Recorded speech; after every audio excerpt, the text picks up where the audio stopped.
Asian Para Games 2022, event olahraga difabel terbesar se-Asia Tenggara. Asian Para Games 2022, 30 Juli sampai 6 Agustus, live di iNews.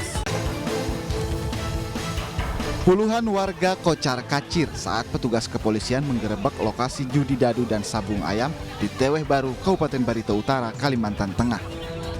Beberapa orang lainnya tidak berkutik dan langsung diamankan oleh polisi. 19 orang diamankan polisi, termasuk 2 diantaranya perempuan yang diduga menjadi bandar judi dan sabung ayam.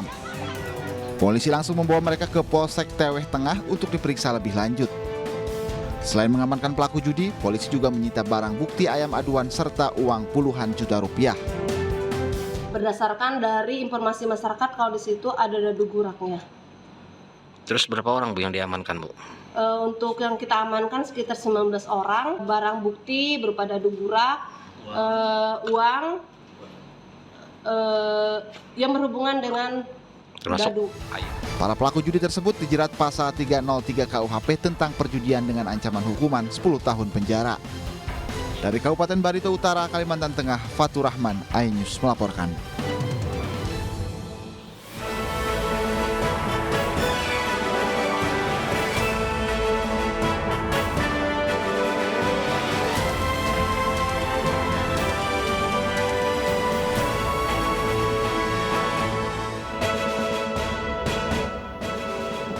Belasan kendaraan hangus terbakar di sebuah showroom dan bengkel di Bekasi, Jawa Barat.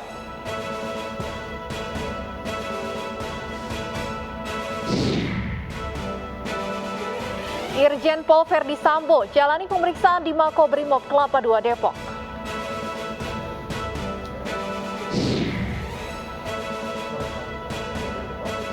Ganti kuasa hukum Baradae siap jadi justice kolaborator.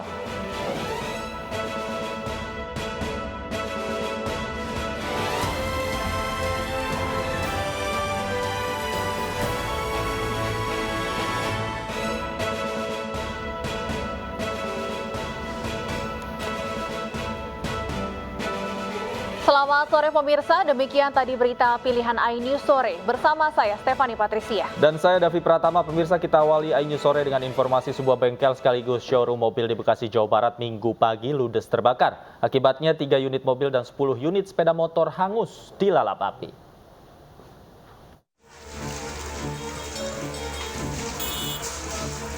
Sebuah showroom dan bengkel mobil di Jati Cempaka, Kota Bekasi, Jawa Barat terbakar Minggu pagi. Kobaran api yang membesar membuat warga panik dan berusaha menyelamatkan puluhan mobil yang ada di bengkel. Banyaknya material yang mudah terbakar membuat 3 unit mobil dan 10 sepeda motor ludes dilalap api. Diduga api berasal dari konsleting listrik yang terjadi di dalam bengkel. Dugaan sementara api disebabkan dari konsleting listrik. Untuk pengerahan unit dari pemerintah Kota Bekasi, 7 unit pemadaman dan 1 unit rescue. Untuk yang terbakar pada hari ini, 1 unit bangunan, 10 unit motor, dan 3 unit mobil. Terima kasih. 7 unit mobil pemadam kebakaran ditujukan untuk padamkan api. Tidak ada korban jiwa dalam peristiwa ini, namun kerugian ditaksir mencapai ratusan juta rupiah. Dari Bekasi, Jawa Barat, Rahmat Hidayat, iNews melaporkan. Pemirsa, mantan Kadif Propam Polri Irjen Verdi Sambo dibawa ke Makobrimob Kelapa II Depok untuk diperiksa. Verdi Sambo akan ditempatkan di Makobrimob selama 30 hari ke depan atas dugaan pelanggaran etik dalam kasus Brigadir Joshua.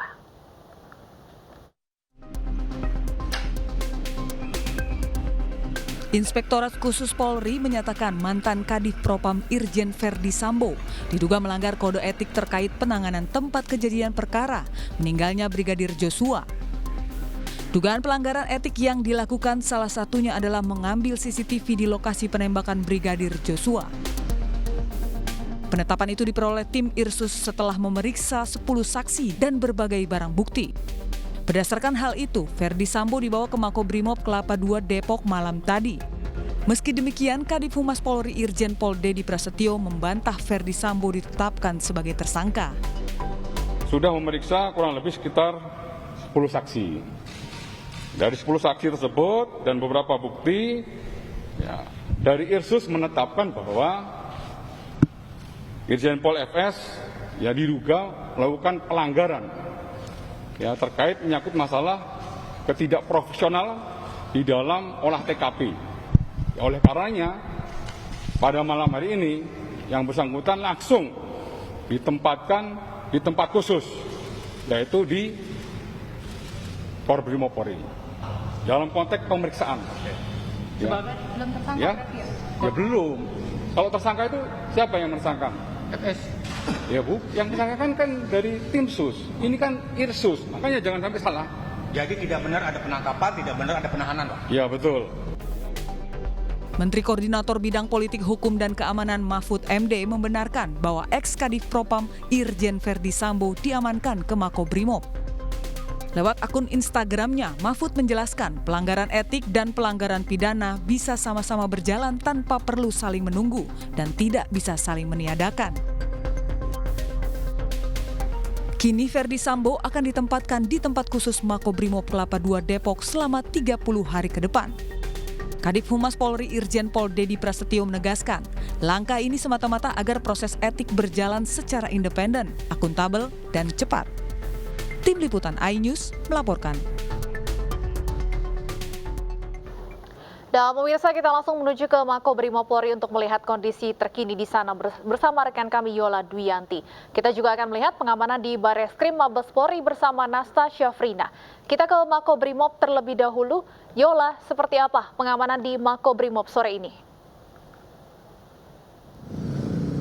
Ya, selamat sore Davi, Stefani, dan juga pemirsa. Memang pasca mantan Kadif Propam Polri Irjen Pol Verdi Sambo ini dibawa ke Makobrimob Kelapa II Depok, Jawa Barat. Ini dapat kami sampaikan untuk situasi terkini di Makobrimob Kelapa II sendiri pada sore hari ini terpantau masih normal ataupun tidak ada kegiatan ataupun aktivitas yang menonjol di sini. Namun dapat kami sampaikan, Stefani, Davi, dan juga pemirsa, memang untuk pengamanan sendiri di Makobrimob ini memang ada penjagaan yang ketat dari anggota kepolisian sejak malam tadi, yakni para petugas berjaga di depan pintu masuk Makobrimob lengkap dengan senjata laras panjang. Dan juga ini dapat kami sampaikan jika Anda melihat di layar kaca Anda, ini ada satu mobil barakuda di depan pintu masuk yang memang sudah sejak pagi tadi ini standby di depan pintu masuk Makobrimob Kelapa Depok, Jawa Barat. Sementara untuk lalu lintas sendiri, ini di sekitar Makobrimob ini terpantau normal. Ini artinya tidak ada kemacetan ataupun kepadatan di sini dan juga tidak ada peralihan arus lalu lintas serta rekayasa lalu lintas. Adapun Stefani, Davi, dan juga pemirsa, ini tujuan dari dibawanya Irjen Pol Verdi Sambo ke Makobrimob Kelapa II Depok, Jawa Barat ini agar proses berjalan dengan independen, akuntabel, dan juga proses cepat. Sementara itu yang dapat kami laporkan langsung dari Makobrimob. Sementara untuk mengetahui situasi terkini di Mabes Polri, sudah bersama kami rekan Nasta Syafrina. Nasta, silakan dengan laporan Anda. Ya, terima kasih rekan Yola. Berbeda yaitu yang ada di Bareskrim Polri Jakarta Selatan, pantauan kami setelah mantan Kadif Propam Pol Irjen Pol Verdi Sambo ini diamankan yang berada di Makobrimob yang ada di Kelapa II Depok. Saat ini bisa dilihat di belakang saya terdapat berupa pengamanan, yaitu mobil taktis, dan juga kami melihat tadi siang beberapa personel Brimob berada di kawasan Bareskrim Polri. Di sini dilakukan sesuai dengan permintaan Kabareskrim Polri, yaitu Komjen Pol Agus Andrianto. Di sini diminta untuk melakukan penjagaan baik itu di area dalam maupun area di luar Bareskrim Polri. Sementara itu dapat kami informasikan kepada Davi dan juga Stefani, pada Sabtu kemarin 6 Agustus 2022 terdapat kuasa hukum yang tersangka yaitu Baradae untuk melakukan pengunduran diri menjadi kuasa hukum. Hal ini kami belum mendapatkan informasi lebih lanjut alasan tersendiri mengapa kuasa hukum Baradae ini mengundurkan diri sebagai kuasa hukum yang tersangka yaitu Baradae. Namun dapat kami informasikan juga besok rencananya hari Senin akan kembali lagi untuk menyerahkan surat ataupun juga berkas dikarenakan memutuskan pada Sabtu kemarin batal untuk melakukan pengunduran diri. Kemudian juga jika kita melihat lagi bahwa memang di sini mantan Kadif Propam RI, Kadif Propam Polri yaitu Ferdi Sambo di sini dilakukan pelanggaran etik dikarenakan memang tidak melakukan sesuai dengan prosedur yaitu olah TKP yang ada di rumah dinasnya yang berada di Duren 3 Jakarta Selatan. Davi, Stefani. Baik, terima kasih atas laporan Anda, Nasta Syafri Nabila dari Bareskrim Polri. Sebelumnya juga ada rekan Yola Duyanti dari Makobrimob Kelapa II. Selamat bertugas kembali rekan-rekan. Pemirsa, perjalanan panjang kasus tewasnya Brigadir Joshua di rumah dinas Irjen Pol Verdi Sambo mulai terungkap. Atas kasus ini, Irjen Pol Verdi Sambo dinonaktifkan dari Kadif Propam Polri.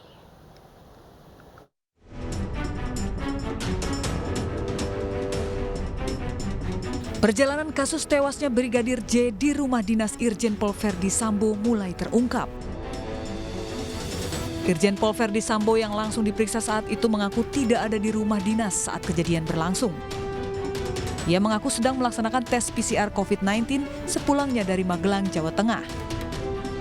Kasus kematian Brigadir Joshua pun baru diungkap 2 hari setelah kejadian melalui keterangan resmi dari Karopenmas Polri Brigjen Ahmad Ramadan. Bertanya ada apa, namun direspon dengan tembakan yang dilakukan oleh Brigadir J. Akibat tembakan tersebut terjadilah saling tembak dan berakibat Brigadir J meninggal dunia. Dalam proses penyidikan, kamera pengawas CCTV yang seharusnya menjadi salah satu bukti utama disebut rusak. Inilah yang dinilai menjadi salah satu kejanggalan dalam kasus kematian Brigadir Joshua.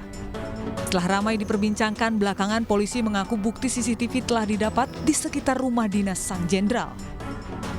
Beberapa hari penyidikan berlangsung, Kapolri Jenderal Polisi Listio Sigit Prabowo akhirnya menonaktifkan Irjen Verdi Sambo sebagai Kadif Propam Polri agar kasusnya berjalan transparan dan fokus menjalani pemeriksaan.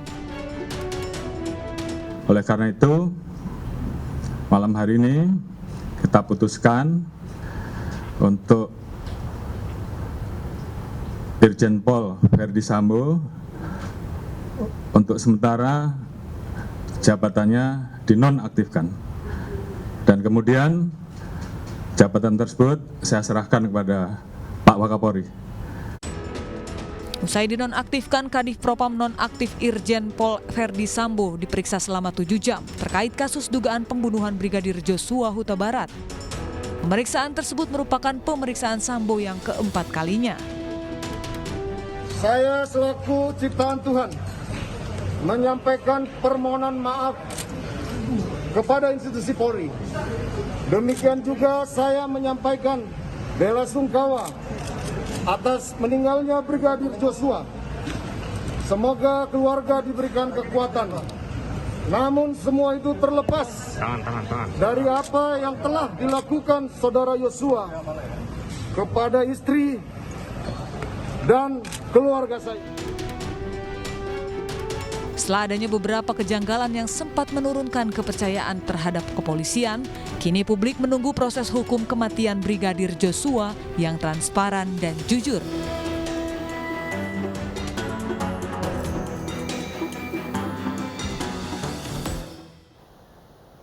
Barada Richard Eliezer alias Baradae mengaku bersedia menjadi justice kolaborator dalam kasus kematian Brigadir Joshua. Menurut kuasa hukumnya, Baradae bersedia membantu penegak hukum karena menjadi saksi kunci dalam kasus tersebut.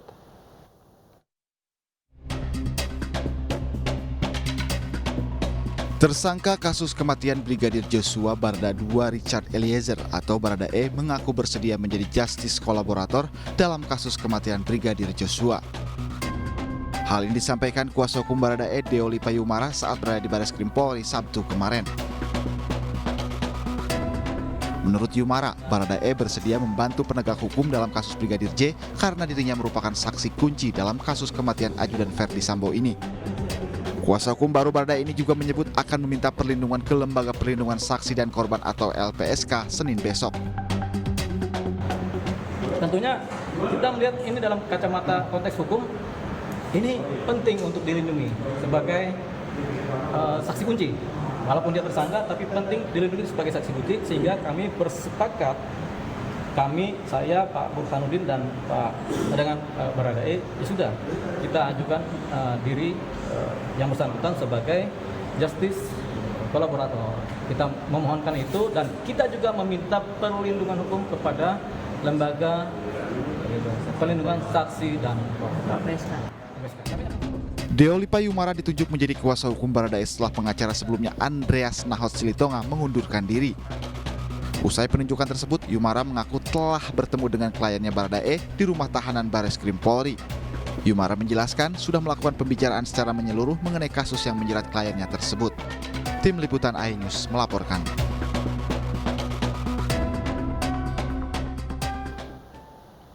Kebakaran melanda gedung pusat Pegadaian di Jalan Keramat Raya Senen, Jakarta Pusat, Minggu siang. iNews Sore akan kembali dengan informasi selengkapnya sesaat lagi.